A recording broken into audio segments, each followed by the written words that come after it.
എഴുതിയിട്ടുണ്ട്. തന്റെ മുസ്ലിം ആവാനുള്ള കാരണം അന്വേഷിച്ചാന്ന് മനസ്സിലാവും. ലോകാവസാനത്തെ കുറിച്ച് അള്ളാഹു പറഞ്ഞ ഈ മഹാത്ഭുതങ്ങളൊക്കെ നടക്കുന്നതിന്റെ മുമ്പ് ലോകത്ത് വരാനുണ്ട് മസീഹുദ് ദജ്ജാൽ, ലോകത്ത് വരുന്നുണ്ട് ദാബത്തുൽ അർള്, അത് കഴിഞ്ഞാൽ നടക്കാൻ പോകുന്നുണ്ട് സൂര്യൻ പടിഞ്ഞാറ് നിന്ന് ഉദിക്കുന്നത്. തുലൂഉ ശംസി മിൻ മഗ്രിബിഹാ, സൂര്യൻ പടിഞ്ഞാറ് നിന്ന് ഉദിക്കാൻ വല്ല പ്രയാസവുമുണ്ടോ? അള്ളാഹു ഭൂമിയെ കറക്കിക്കൊണ്ടിരിക്കുന്നത് നമ്മൾ കഅബയെ തവാഫ് ചെയ്യുന്ന പോലെയാണ്. ആ റൊട്ടേഷനും തിരിച്ചു വെച്ചാൽ സൂര്യൻ ഉദിക്കുന്നത് പടിഞ്ഞാറ്. ഇന്ന് ഭൂമി കറങ്ങുന്നത് ഇടത്തുനിന്ന് വലത്തോട്ടാണ്, ലെഫ്റ്റ് നിന്ന് റൈറ്റിലേക്ക് എന്ന പോലെ ഇങ്ങനെ കറങ്ങുന്നത്. അത് അള്ളാഹു ഒന്ന് സ്റ്റോപ്പ് ചെയ്തിട്ട് ഇങ്ങോട്ട് തിരിച്ചാൽ, ഇങ്ങോട്ട് കറങ്ങാൻ പറഞ്ഞാൽ സൂര്യൻ ഉദിക്കുന്നത് പിന്നെ പടിഞ്ഞാറാണ്. അത്ര ഈസിയാണത്. ഭൂമി ഇങ്ങനെ കറങ്ങുന്നത്, അതിനോട് ഇങ്ങനെ കറങ്ങാൻ പറഞ്ഞാൽ ഭൂമി സൂര്യൻ ഉദിക്കുന്നത് പടിഞ്ഞാറായിരിക്കും. നമ്മളോട് കഅബയെ തവാഫ് ചെയ്യാൻ പറഞ്ഞത് എങ്ങനെ? കഅബയെ ഇടത്താക്കി മനുഷ്യന്റെ ഹൃദയം കിടക്കുന്നത് എവിടെയാ? ഇടതുഭാഗത്താണ്. നമ്മുടെ കൽബ്, ഹൃദയഭാഗം എവിടെയാണ്? കൽബ് കിടക്കുന്നത്, ഹൃദയം കിടക്കുന്നത് നെഞ്ചിന്റെ ഇടതുഭാഗം. ആ കൽബ് കഅബാലയത്തിലേക്ക് വെച്ചുകൊണ്ട് ഹജറുൽ അസ്വദ് എന്ന പരിശുദ്ധമായ കല്ലിനെ സാക്ഷി നിർത്തി അവിടുന്ന് തുടങ്ങണം തവാഫ്. 7 റൗണ്ട്. 7 റൗണ്ട്. 7 എന്ന് പറയുമ്പോൾ അത്ഭുതപ്പെടേണ്ട, ദിവസങ്ങൾ 7ആണ്. ഒരാഴ്ചയിൽ പ്രകാശത്തിന്റെ വർണ്ണങ്ങൾ 7 എണ്ണമാണ്. വിബ്ജർ 7, ആകാശം 7ആണ്. 7 ആകാശങ്ങൾ. ഭൂമിയുടെ ലെവലുകൾ 7 എണ്ണമാണ്. 7 വലിയൊരു അത്ഭുതമുള്ള അക്കമാണ് ഖുർആനിൽ. അത്ഭുതമുള്ള അക്കമാണ്. 7 മഹാനി ആവർത്തിക്കപ്പെടുന്ന 7 സൂറത്തുൽ ഫാത്തിഹ. ഭയങ്കര അത്ഭുതമാണ്. 7 റൗണ്ട് ചുറ്റണം. ആ ചുറ്റുന്നത് ഇടത്തു നിന്ന് വലത്തോട്ടാണ്. ആ ചുറ്റുന്ന പോലെയാണ് ഭൂമി സ്വയം കറങ്ങുന്നത്, ഇടത്തുനിന്ന് വലത്തോട്ട് കറങ്ങുന്നത്. കഅബം തവാഫ് ചെയ്യാൻ പറഞ്ഞത് വലിയൊരു അത്ഭുതമുള്ള രീതിയാണ്. ഭൂമി കറങ്ങുന്നത് അങ്ങനെയാണ്. നമ്മുടെ ഭൂമിക്ക് ചുറ്റും ചന്ദ്രൻ കറങ്ങുന്നുണ്ട്. കാരണം ഭൂമിയുടെ ഉപഗ്രഹമല്ലേ, സാറ്റലൈറ്റ് ആണ് ചന്ദ്രൻ. ചന്ദ്രൻ കറങ്ങുന്നത് എങ്ങനെയാ? നമ്മൾ ഈ കഅബം തവാഫ് ചെയ്യുന്ന പോലെയാണ്. ഇടത്തുനിന്ന് വലത്തോട്ടാ, ഇടത്തുനിന്ന് വലത്തോട്ട്. ഭൂമി സൂര്യനെ ലക്ഷ്യമാക്കി കറങ്ങുന്നുണ്ട്. അങ്ങനെ സൂര്യന് ചുറ്റും ഒരു കറക്കം നമ്മുടെ ഭൂമി പൂർത്തിയാക്കുന്നത് 365 ദിവസം കൊണ്ട്. ആ ഒരു കറക്കം ഭൂമി കറങ്ങുന്നത് കഅബയെ നമ്മൾ തവാഫ് ചെയ്യുന്ന പോലെ സൂര്യനെ ഇടതാക്കിയിട്ട് ഇടത്തുനിന്ന് വലത്തോട്ടാണ് ഭൂമിയുടെ കറക്കം. സൂര്യൻ അതിന്റെ സർവ്വഗോളങ്ങളെയും കൊണ്ട് മിൽക്കി വേയുടെ മധ്യത്തെ ലക്ഷ്യമാക്കി സൂര്യൻ കറങ്ങുന്നുണ്ട്, ഇടത്തുനിന്ന് വലത്തോട്ട്. ഗാലക്സികൾ സ്വയം കറങ്ങുന്നുണ്ട്, ഇടത്തുനിന്ന് വലത്തോട്ട്. ചെലന്തി വല കെട്ടുന്നത് പോലും ഇടത്തുനിന്ന് വലത്തോട്ടാ. ഇത് അല്ലാഹുവിന്റെ സിസ്റ്റമാണ്. അല്ലാഹുവിന്റെ സിസ്റ്റം ഭയങ്കര അത്ഭുതമല്ലേ ഇത്? ഭൂമി കറങ്ങുന്നുണ്ടെന്ന് പറഞ്ഞാൽ അത്ഭുതം കൂടെ പറയട്ടെ. ബിസ്മില്ലാഹിർ റഹ്മാനിർ റഹീം. വതറൽ അർള വതറൽ ജിബാല തഹ്സബുഹാ ജാമിദ വതറൽ ജിബാല തഹ്സബുഹാ ജാമിദതൻ വഹിയ തമുർ മർറസ് സഹാബ് സുൻഅല്ലാഹില്ലദീ അത്ഖന കുല്ല ഷൈ. ഭൂമി തിരിയുന്നുണ്ടെന്നാ ഖുർആൻ പറയുന്നത്. നമുക്ക് തോന്നുന്നുണ്ടോ ഭൂമി കറങ്ങുന്നുണ്ട്? നമ്മളിപ്പോ എത്ര സ്പീഡിലാണ് ഓടുന്നറിയോ? നമ്മുടെ ഭൂമി അള്ളാന്റെ വായുവിൽ, ഈ സ്പേസിൽ നമ്മുടെ ഭൂമി നമ്മളെയും കൊണ്ട് ഓടുന്ന സ്പീഡ് എത്രയാണെന്നറിയോ? 1 മണിക്കൂറിൽ 1,08,000 കിലോമീറ്റർ. 1 മണിക്കൂറിൽ 1,08,000 കിലോമീറ്റർ വേഗതയിൽ നമ്മളും പള്ളിയും പന്തലൊക്കെ അടക്കം പോകുന്നുണ്ട്. വല്ലതും അറിയുന്നുണ്ടോ? ഇല്ല.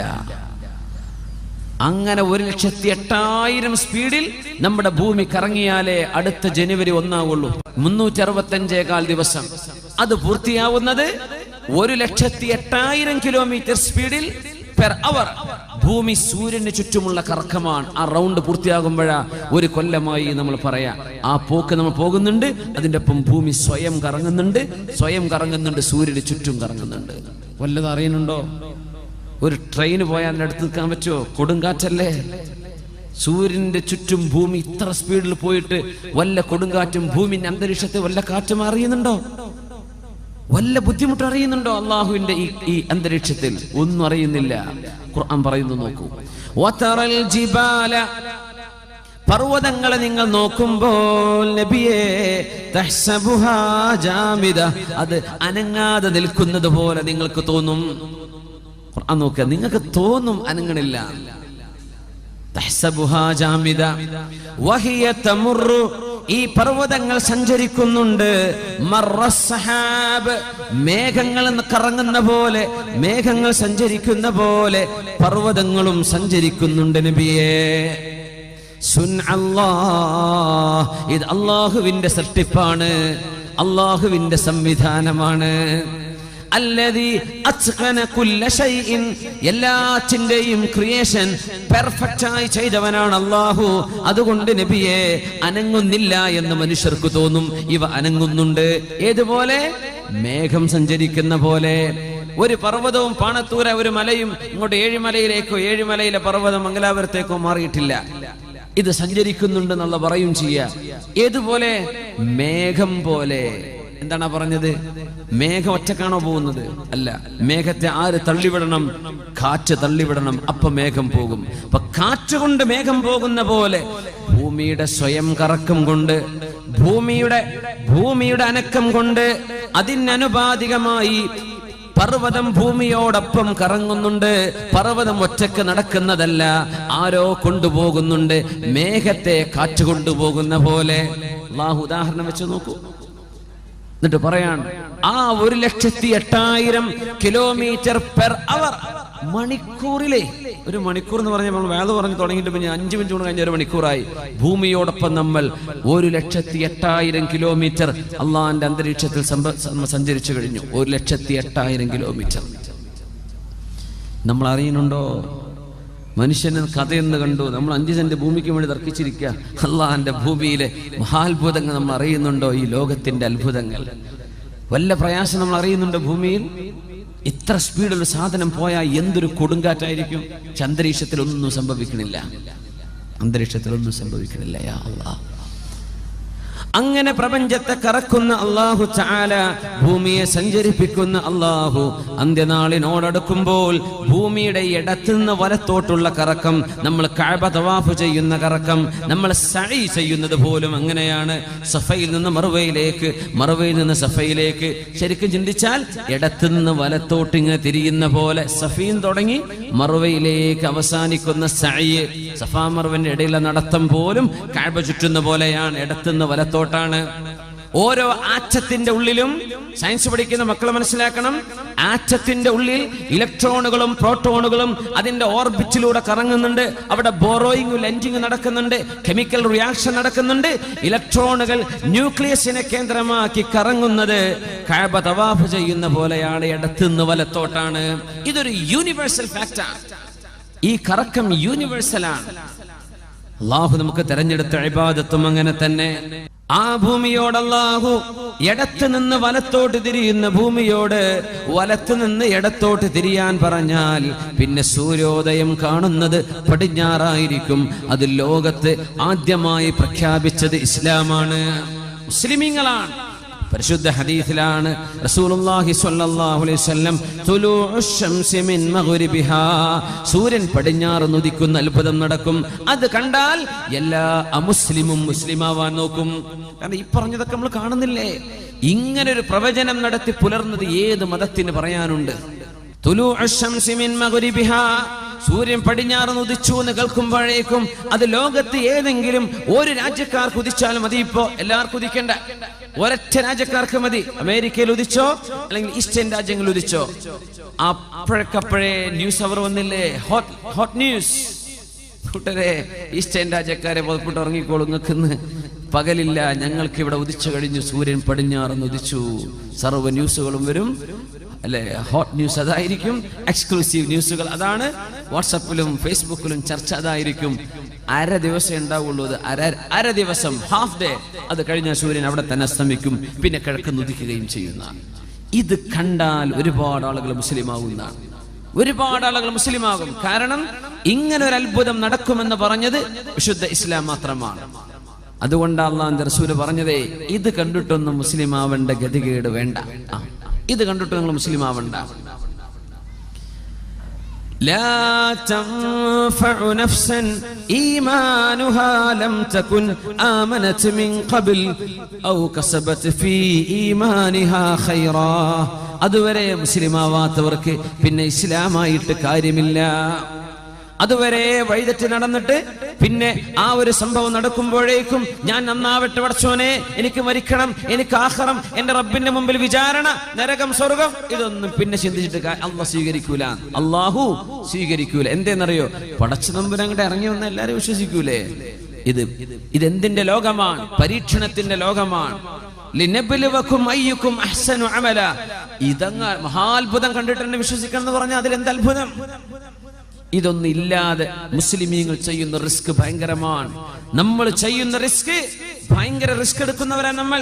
നാളെ പരലോകത്ത് സ്വർഗമുണ്ടെന്ന് വിചാരിച്ച നമ്മൾ കള്ളുടിക്കാത്തത്, നാളെ പരലോകത്ത് സ്വർഗമുണ്ടെന്ന് വിചാരിച്ചിട്ടാ വ്യഭിചരിക്കാതിരിക്കുന്നത്, നാളെ പരലോകത്ത് റബ്ബിന്റെ മുമ്പിൽ സ്വർഗവും സ്വർഗീയ ആരാമങ്ങളും ഉണ്ടെന്ന് വിചാരിച്ച നമ്മൾ അമുസ്ലിമീങ്ങൾ ചെയ്യുന്ന തെറ്റുകൾ നമ്മൾ ചെയ്യാതിരിക്കുന്നത്, നമ്മൾ അള്ളാഹനെ സൂക്ഷിക്കുന്നത് ഭയങ്കര റിസ്ക് അല്ലേ?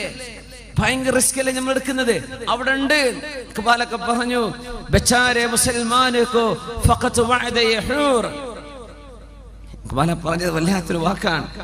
ഔറോംകെ ഖസാനെ ഹെ മഅമൂർ, ബച്ചാരെ മുസൽമാനോ ഫഖത്ത് വഅദ യഹൂർ. ബർഖ് ഗിർതി ഹെ തോ ഗിർതി ഹെ ബച്ചാരെ മുസൽമാൻ പർ. എന്ത് അപകടം ഉണ്ടെങ്കിലും മുസ്ലിമിന്റെ തലക്ക്, അമുസ്ലിമീങ്ങളുടെ ഖജനാവുകളൊക്കെ നീ നിറച്ചു കൊടുത്തില്ലേ പടച്ചവനെ? ഓ ബച്ചാരെ മുസൽമാനോ ഫഖത്ത് വഅദ ഹൂർ. മുസ്ലിമിന് ഹൂറുല്ലിനുണ്ട് എന്ന ഒരു വാഗ്ദാനം പടച്ച റബ്ബേ, ബാക്കിയുള്ളവർക്കൊക്കെ എല്ലാം കൊടുത്തു, ഇവിടെ തന്നെ ഞങ്ങൾക്ക് തരാമെന്ന് നീ വാഗ്ദാനം ചെയ്തു അല്ലേ എന്ന് ഇഖ്ബാൽ ചോദിക്കുന്നുണ്ട് ശിഖ്വയിൽ. ഈ റിസ്ക് എടുക്കുന്നതിന് അല്ലാഹു സ്വർഗം തരും. ഇത് വല്ലാത്ത റിസ്കാണ്. ഇത് ഭയങ്കര റിസ്ക് എടുക്കാണ്. നമ്മള് കാണാത്തൊരു ലോകത്തിന് വേണ്ടി പ്രിപ്പയർ ചെയ്യാൻ ഈ റിസ്ക് എടുക്കുന്നതിനാ സ്വർഗം. സ്വർഗം നമ്മൾ 3 ബെഡ്റൂം ഫ്ലാറ്റ് അല്ലാന്ന് മനസ്സിലാക്കിയിട്ടുണ്ട്. സ്വർഗം ലോകങ്ങളാണ് ഒരാൾക്ക് അല്ലാഹു നൽകാൻ പോകുന്നത്. സൂര്യൻ പടിഞ്ഞാറ് ഉദിച്ചാൽ ഇവരിത് ചെയ്യും. മസീഹു ദജ്ജാൽ വന്നു കഴിഞ്ഞാൽ ആളുകൾ വിശ്വസിക്കും. മസീഹു ദജ്ജാൽ എന്ന് പറയുന്ന മനുഷ്യനെ ലോകത്തെ ജൂതന്മാർ, ക്രിസ്ത്യാനികൾ പ്രതീക്ഷിച്ചു കൊണ്ടിരിക്കുന്നുണ്ട്, മുസ്ലിമീങ്ങൾ പ്രതീക്ഷിക്കുന്ന പോലെ. പക്ഷേ നമുക്ക് അഷ്റഫുൽ ഖൽഖ് സ്വല്ലല്ലാഹു അലൈഹി വസല്ലം ദജ്ജാലിനെ കുറിച്ച് വിശദമായി പറഞ്ഞു തന്ന പോലെ ഒരു നബിയും ഒരു സമൂഹത്തിനും പറഞ്ഞു കൊടുത്തിട്ടില്ല. ജൂതന്മാർ ഇന്ന് ഇസ്രായേൽ എന്ന രാജ്യമുണ്ട്, നമ്മൾ പറഞ്ഞു. ഇസ്രായേൽ രാജ്യത്ത് ഏറ്റവും കൂടുതൽ വെച്ച് പിടിപ്പിക്കപ്പെടുന്ന ഒരു വൃക്ഷമുണ്ട്, ഗർഖദ്. ഗർഖദ്, ആ വൃക്ഷത്തിന്റെ പേരെന്നതാ? ഗർഖദ്.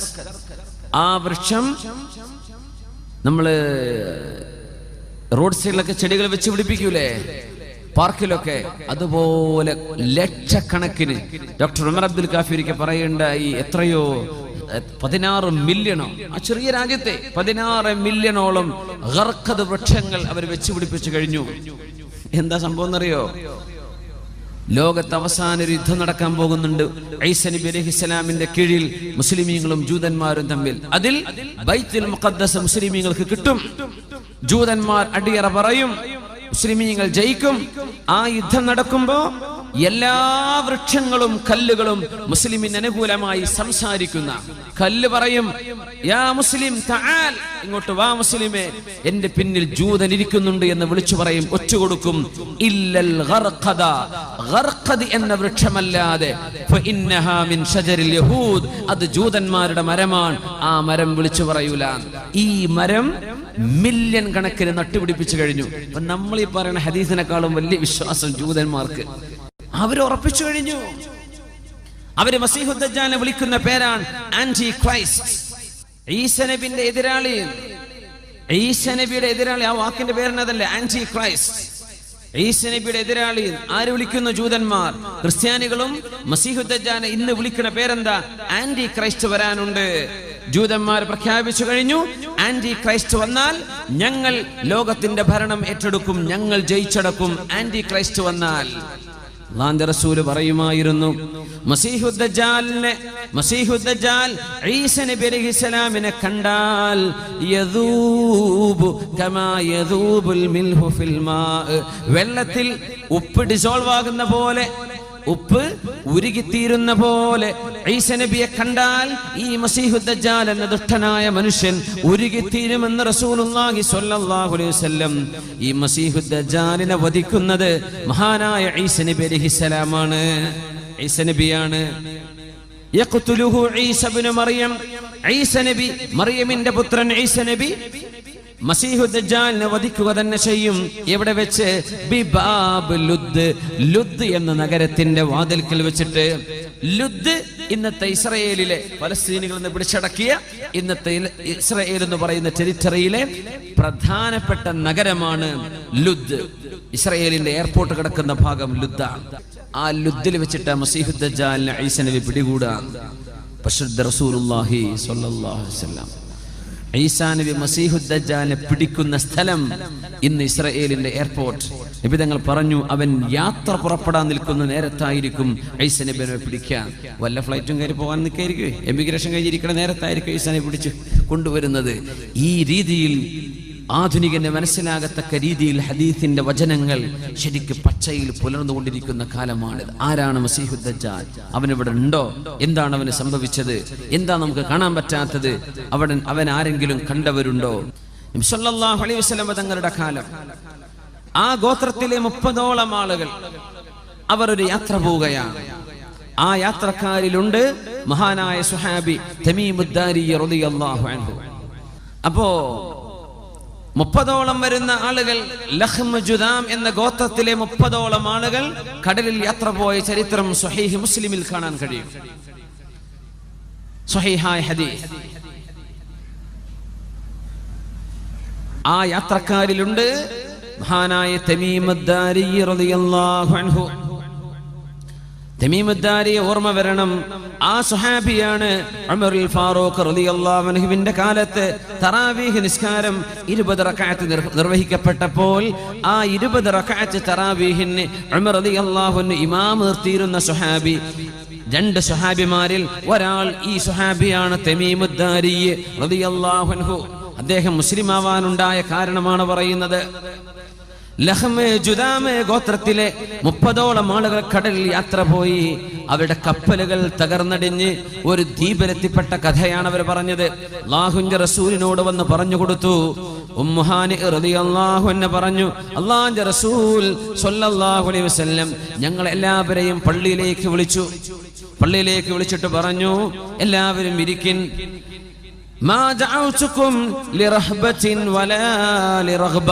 നിങ്ങളെ പേടിപ്പിക്കാനോ സന്തോഷിപ്പിക്കാനോ ഒന്നുമല്ല ഞാനിപ്പോൾ വിളിച്ചത്. പക്ഷേ തമീമുദ് ദാരി എന്ന ഈ ചെറുപ്പക്കാരൻ അഖ്ബറനി, എന്നോട് ചില കാര്യങ്ങൾ പറഞ്ഞു തന്നു. ആ കാര്യങ്ങൾ ഞാൻ നിങ്ങളെ പഠിപ്പിച്ച അതേ വസ്തുതകളായി അദ്ദേഹം കണ്ടിരിക്കുന്നു. അത് പഠിപ്പിച്ചു തരാൻ, തമീമുദ് ദാരിയുടെ അനുഭവം നിങ്ങൾക്ക് പറഞ്ഞു തരാനാണ് ഞാൻ നിങ്ങളെ വിളിപ്പിക്കുന്നത് എന്ന് പരിശുദ്ധ റസൂലുള്ളാഹി സ്വല്ലല്ലാഹു അലൈഹി വസല്ലം. സ്വഹീഹ് മുസ്ലിമിന്റെ ഹദീസ്. ഇതെന്തല്ല ദഈഫ് അല്ല, എന്തല്ല മൗദൂഉൻ തള്ളിക്കളയുന്ന ഹദീസ് ഒന്നുമല്ല. എന്താ സ്ട്രോങ് ഹദീസാണ് സ്വഹീഹ് മുസ്ലിം. ഞങ്ങൾ യാത്ര പോയി. അങ്ങനെ ഞങ്ങളുടെ കപ്പൽ തകർന്നടിഞ്ഞ് ഞങ്ങൾ ഒരു വിജനമായ ദ്വീപിലേക്ക് കയറി ചെന്നു. ഞങ്ങളൊക്കെ ക്ഷീണിച്ചിട്ടുണ്ട്, തകർന്നിട്ടുണ്ട്. 30ഓളം ആളുകളായ അറബികൾ. അന്ന് അറബികൾ ഒരുപാട് യാത്ര ചെയ്യുന്ന ആളുകളാ, വോയേജസ്. ഒരു GPS സംവിധാനം ഇല്ലാതെ അവർ യാത്ര ചെയ്തത്. നമ്മുടെ കോഴിക്കോട് കാപ്പാടും കൊച്ചിയിലും നമ്മുടെ കൊയിലാണ്ടിയിലൊക്കെ അറബികൾ നടത്തിയ യാത്രയൊക്കെ എങ്ങനെ, എന്തൊരു അത്ഭുതമാണല്ലേ. നമുക്ക് പോകാൻ പറ്റും. ഇപ്പോൾ എല്ലാ സംവിധാനമുള്ള കപ്പലും ഉണ്ട്. ഒന്നുമില്ല, പായക്കപ്പല് പോരില്ലേ, എവിടെ എത്തുന്ന എന്തറിയും. അങ്ങനെ ധൈര്യം കാണിച്ചൊരു സമൂഹം ഉണ്ടായതുകൊണ്ടാ അവരിലേക്ക് അല്ലാഹുവിന്റെ റസൂലിനെ പറഞ്ഞയച്ചതെന്ന് സ്വല്ലല്ലാഹു അലൈഹി വസല്ലം. അറബികൾ ചെയ്യുന്ന പോലെ ത്യാഗം ഒരു സമൂഹത്തിനും ചെയ്യാൻ പറ്റൂല എന്ന് അല്ലാഹുക്കറിയാം. അതുകൊണ്ട് നബി തങ്ങൾ അങ്ങോട്ട് അയച്ച് അവരെ കൊണ്ട് ലോകത്തിന്റെ ദഅവത്ത് എല്ലായിടത്തേക്കും അവരെത്തിച്ചു തന്നത് മാലിക് ദീനാർ തങ്ങളടക്കം. അങ്ങനെ വന്നവരല്ലേ. അവർ യാത്ര പോയി, കപ്പൽ തകർന്നടിഞ്ഞ് ഒരു ദ്വീപിലേക്ക് അഭയം പ്രാപിച്ച കഥയാണ് മഹാനായ തമീമുദ് ദാരി റളിയല്ലാഹു അൻഹു അല്ലാഹുവിന്റെ റസൂലിനോട് പറഞ്ഞു കൊടുക്കുന്നത്.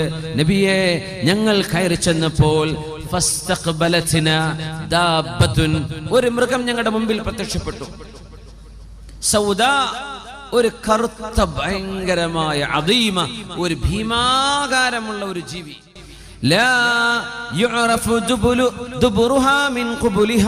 അതിന്റെ മുൻവശമേതാണ് പിൻവശമേതാണെന്നും കണ്ടാൽ അറിയുന്നില്ല. ആകെ രോമാവൃതമായ ഒരു ജീവി. ആ ജീവിയെ കണ്ടപ്പോൾ ഞങ്ങൾ പേടിച്ചു നബിയെ. ഞങ്ങൾ ചോദിച്ചു, മാ അൻത, ഈ ആരാണ് എന്ന് ചോദിച്ചു. നീ എന്താണ് ചോദിക്കന്നെ. മാ അൻത, അത് വിചാരിച്ചത് മറുപടി പറയില്ല. ആ സാധനം മറുപടി പറഞ്ഞു. അതാണ് അത്ഭുതം. ആ ജീവി ഞങ്ങളോട് മറുപടി പറഞ്ഞു, അനൽ ജസ്സാസ, ഞാൻ ജസ്സാസ എന്ന മൃഗമാണ്. ഞങ്ങൾ ചോദിച്ചു, വമൽ ജസ്സാസ, എന്താണ് ജസ്സാസ എന്ന് പറഞ്ഞാൽ? ആ മൃഗം പറഞ്ഞു, ഞാൻ ആരാണെന്ന് നിങ്ങൾക്കറിയണമെങ്കിൽ ഇൻതഖിലൂ ഇലാ ദൈരിൻ തഹ്ത, ആ താഴ്ഭാഗത്ത് ഒരു ഗുഹയുണ്ട്, അവിടെ ഒരാൾ ഇരിക്കുന്നുണ്ട്. അയാളോട് പോയി ചോദിച്ചാൽ അയാൾ പറഞ്ഞു തരും ഞാൻ എന്താണെന്ന്. ഇവര് പറയാ, നബിയേ ഞങ്ങൾ പേടിച്ചു പോയി, ഞങ്ങൾ വിചാരിച്ചു ഇന്നഹാ ജാന്ന, ഇത് പിശാച് പെണ്ണ് ജിന്നാണോ എന്ന് പേടിച്ചു നബിയേ. ഞങ്ങളുടെ ഭാഷയാണ് ഈ മൃഗം സംസാരിക്കുന്നത്. ഇത് പിശാച്ചാണോ ഞങ്ങൾ പേടിച്ചു. പക്ഷെ ഞങ്ങളോട് പോകാൻ പറഞ്ഞു, താഴേക്ക് നടക്കാൻ വേണ്ടി പറഞ്ഞു. നടന്നു ചെന്നു. അവിടെ ഒരു ഗുഹയുണ്ട്. ആ ഗുഹയിൽ ഭീമാകാരമുള്ള ശരീരമുള്ള ഒരു മനുഷ്യനെ ഞങ്ങൾ കണ്ടു നബിയെ, ഞങ്ങൾ കണ്ടു. ചങ്ങലകളിൽ ബന്ധിച്ചൊരു മനുഷ്യൻ കിടക്കുന്നുണ്ട്. ഞങ്ങൾ ചോദിച്ചു, മൻ അൻത, നിങ്ങൾ ആരാണ്? മുടിയെല്ലാം ചുരുളൻ മുടിയുള്ള ഭീമാകാരമായ ശരീരമുള്ള ഒരു ചെറുപ്പക്കാരൻ, ഭയങ്കര ചങ്ങലകൾ, കൈകാലുകൾ ചങ്ങലകളിൽ ബന്ധിതനാണ്. നീ ആരാണെന്ന് ചോദിച്ചു. ആ മനുഷ്യൻ പറഞ്ഞു, ഞാൻ ആരാണെന്ന് പറഞ്ഞു തരാനിരിക്കട്ടെ, നിങ്ങൾ ആരാണെന്ന് എനിക്ക് പറഞ്ഞു തരിൻ. ഖുൽനാ, ഞങ്ങൾ പറഞ്ഞു, ഉനാസും മിനൽ അറബ്, ഞങ്ങൾ അറബികളാണ്, ഞങ്ങൾ കപ്പലിൽ യാത്ര പോയതാണ്, ഞങ്ങൾ വഴിതെറ്റിപ്പോയി കപ്പൽ തകർന്ന് ഞങ്ങൾ ഇങ്ങോട്ട് എത്തിപ്പെട്ടതാണ്. നിങ്ങൾ അറബികളാണല്ലേ? അതെ, ഞങ്ങൾ അറബികളാണ്. എനിക്ക് ചില ചോദ്യം ചോദിക്കാനുണ്ട്. അഖ്ബിർനി അൻ നഖ്ലി ബൈസാൻ, ബൈസാൻ ഈത്തപ്പനത്തോട്ടം എങ്ങനെയുണ്ട്? ഇന്നത്തെ ജോർഡാനിലെ ഈത്തപ്പനത്തോട്ടത്തിന്റെ പേരാണ് ഈ പറയുന്നത്. ബൈസൻ ഈത്തപ്പനത്തോട്ടം എങ്ങനെയുണ്ട്? ഞങ്ങൾ പറഞ്ഞു, കസീറത്തു ഷജർ, ഇഷ്ടംപോലെ മരങ്ങളുണ്ട്, കായ്ക്കനികളുണ്ട്. അപ്പൊ ഇയാൾ പറഞ്ഞു, അമാ ഇന്നഹു, തീർച്ചയായും ഒരു കാലം വരും, ആ ഈത്തപ്പനത്തോട്ടത്തിൽ ഒന്നുപോലും കായ്ക്കാതെ നിൽക്കുന്ന ഒരു കാലം വരാനുണ്ട്. അഖ്ബിർനി അൻ ബുഹൈറത്തി തബരിയ, തബരി തടാകത്തെ കുറിച്ച് പറഞ്ഞു തരൂ. ഷാമിലെ തബരി തടാകത്തെ കുറിച്ചാ ചോദിക്കുന്നത്. തബരി തടാകം ശുദ്ധജലമാണ്. ഇവര് പറഞ്ഞു, കസീറത്തുൽ മാ, ഒരുപാട് വെള്ളമുണ്ട്. എന്നാൽ നിങ്ങൾക്കറിയണോ, ആ വെള്ളമൊക്കെ വറ്റി വരണ്ടു പോകുന്നൊരു സമയം വരാനുണ്ട്. അടുത്ത ചോദ്യം, അഖ്ബിർനി അൻ ഐനി സുഗർ, സുഗർ എന്ന അരുവിയെ കുറിച്ച് പറഞ്ഞു തരൂ. സുഗർ വെള്ളത്തെക്കുറിച്ച്, വെള്ളച്ചാട്ടത്തെക്കുറിച്ച്. അവര് പറഞ്ഞു, ഫീഹാ മാ, അതിൽ വെള്ളമുണ്ട്, ആളുകൾ കുടിക്കുന്നുണ്ട്, കുളിക്കുന്നുണ്ട്, കൃഷി നനക്കാൻ ഉപയോഗിക്കുന്നുണ്ട്. എന്നാ കേൾക്കണോ, ആ വെള്ളവും വറ്റിപ്പോകുന്നൊരു സമയം വരാനുണ്ട്. അതൊക്കെ പറഞ്ഞിട്ട് ഈ ആളാരെന്ന് പറഞ്ഞു കൊടുക്കുന്നില്ല. എന്നിട്ട് ചോദിച്ചു, അഖ്ബിർനി അൻ നബിയിൽ ഉമ്മിയീൻ, അക്ഷരാഭ്യാസമില്ലാത്ത, എഴുത്തും വായനയും അറിയാത്ത ഒരു സമൂഹത്തിലേക്ക് നിയോഗിക്കപ്പെട്ട അന്ത്യപ്രവാചകനെ കുറിച്ച് എനിക്ക് പറഞ്ഞു തരൂ. അവര് പറഞ്ഞു, മുഹമ്മദ് റസൂലുള്ളാഹിയെ കുറിച്ചാണോ നിങ്ങൾ ചോദിക്കുന്നത്? ആ നബി ലോകത്ത് വന്നിട്ടുണ്ട്, മക്കയിൽ നിന്ന് മദീനത്തേക്ക് വന്ന് താമസമാക്കിയിട്ടുണ്ട്. ഇയാൾ ചോദിച്ചു, എങ്ങനെയാണ് ജനങ്ങൾ ആ നബിയോട് പെരുമാറുന്നത്? ശത്രുതയിലോ അല്ല അനുനയത്തിലോ? പറഞ്ഞു, കുറെ ആളുകൾ ശത്രുതയിലാണ്, കുറെ യുദ്ധമൊക്കെ നടന്നു, കുറെ പ്രശ്നങ്ങളൊക്കെ നടന്നു, കുറെ ആളുകൾ പിൻവച്ചിട്ടുണ്ട്. പക്ഷെ കുറെ ആളുകൾ ഇപ്പോഴും ശത്രുതയിലാണ്. ബദർ ഉഹദൊക്കെ നടക്കുന്ന കാലാണപ്പോ. അന്നേരം ഇയാൾ പറഞ്ഞു, ഫഖൈറുൽ ലഹും അൻ യുതീഉ, ഫഖൈറുൽ ലഹും അൻ യുതീഉ, അവർക്ക് ഏറ്റവും നല്ലത് ആ നബിയെ പിൻപറ്റലാണ്. ആരാ പറഞ്ഞത്? അന മസീഹുദ് ദജ്ജാൽ, ഞാൻ മസീഹുദ് ദജ്ജാലാണ്. ലോകാവസാനം അടുക്കുമ്പോൾ എന്റെ ചങ്ങലകൾ പൊട്ടിക്കപ്പെടുകയും ഞാൻ പുറത്തു വരും, ഞാൻ ലോകത്ത് സഞ്ചരിക്കും. 40 യൗമൻ, 40 ദിവസം. യൗമുൻ കസനത്തിൻ വയൗമുൻ കശഹരിൻ വയൗമുൻ കജുമുഅ. ഒരു ദിവസം ഒരു വർഷത്തിന്റെ ദൈർഘ്യമുള്ള ദിവസം വരും 40-ൽ. വേറെ ഒരു ദിവസം ഒരു മാസത്തിന്റെ ദൈർഘ്യമുള്ള ദിവസം വരും. വേറെ ഒന്ന് ഒരാഴ്ചയുടെ ദൈർഘ്യമുള്ള ദിവസം വരും. ബാക്കി 37 ദിവസങ്ങൾ സാധാ ദിവസങ്ങളായിരിക്കും. ഞാൻ ലോകത്തിന്റെ എല്ലാ ഭാഗത്തും സഞ്ചരിക്കും.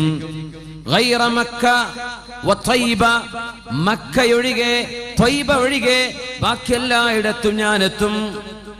അമ്മാ മക്കത വത്വയ്ബ ഫതഹറുസുഹൽ മലായിക, മക്കയിലേക്കും മദീനയിലേക്കും എനിക്ക് കടക്കാൻ കഴിയില്ല. അന്നേരം മക്കക്കും മദീനക്കും അള്ളാഹുവിന്റെ മലക്കുകൾ കാവൽ നിൽക്കുകയായിരിക്കും, എനിക്കടുക്കാൻ പറ്റില്ല. ഇവിടെ എത്തിയപ്പോൾ റസൂലുള്ളാഹി സ്വല്ലല്ലാഹു അലൈഹി വസല്ലം അവിടുത്തെ കയ്യിൽ ഊന്നുവടിയുണ്ട്. ആ വടി മിമ്പറിൽ കുത്തിക്കൊണ്ട് പറഞ്ഞു, ഹാദിഹി ത്വയ്ബതു ഹാദിഹി ത്വയ്ബതു ഹാദിഹി ത്വയ്ബ. ഇതാണ് ആ ത്വയ്ബ എന്ന മദീന. എന്റെ മദീനയുടെ പേരാണ് ത്വയ്ബ. എന്റെ മദീനയാണ് അവൻ ത്വയ്ബ എന്ന് പറഞ്ഞത്.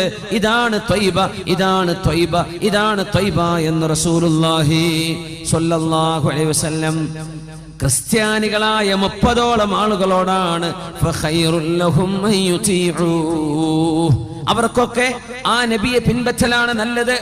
ഈ വാക്കുകൊണ്ട് തിരിച്ചു വന്നപ്പോൾ എനിക്ക് മുസ്ലിമാവണം നബിയെ, എനിക്ക് കലിമ ചൊല്ലിത്തരൂ നബിയെ, എനിക്ക് ഷഹാദത്ത് പറഞ്ഞു തരൂ നബിയെ എന്ന് പറഞ്ഞ് കലിമ ചൊല്ലി ഷഹാദത്ത് ചൊല്ലിയ സ്വഹാബിയാണ് തമീമുദ്ദാരി റളിയല്ലാഹു അൻഹു. അപ്പോ ഈ ഒറ്റക്കണ്ണുള്ള കുറെ കാർട്ടൂൺ ഫിഗർ ഇറങ്ങുന്നുണ്ട് ഇപ്പോ, ഒറ്റക്കണ്ണ്. അതുകൊണ്ടാണ് അമേരിക്കന്റെ $1 മുകളിൽ എന്തുണ്ട്, ആ പിരമിഡിന്റെ മുകളിലായി ഒരു ഒറ്റക്കണ്ണിന്റെ ചിഹ്നം കാണാൻ പറ്റും. അതൊക്കെ നമ്മുടെ അറൈവൽസിലെ ആ കുട്ടികൾ ശരിക്കും ചെയ്തിട്ടുണ്ട്, നല്ല വർക്ക് ചെയ്തിട്ടുണ്ട്. ഒറ്റക്കണ്ണ് പിശാച് ഈ മസീഹുദ് ദജ്ജാലിന്റെ അടയാളമാണ്.